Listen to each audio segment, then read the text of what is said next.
Активисти на ВМРО ДПМН од Штип денеска пред клиничката болница министерот Венко Филипче го пречекаа со транспаренти и прашања. Меѓутоа Филипче ова посета може да искористи и да објасни зошто неговата влада потроши €1.000.000 за организација и подкуп на изборите, кога истите можеа да бидат употребени за завршување на клиничката болница.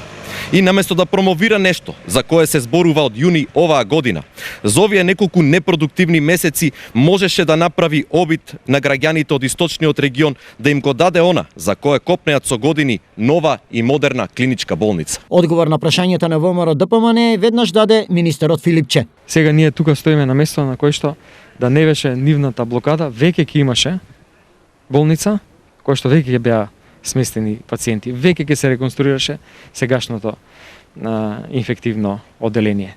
Јасно е од каде се буџетите, од Централната Европска банка за болницата во Штип, од заемот за Светска банка кој што тие го блокира за оваа болница.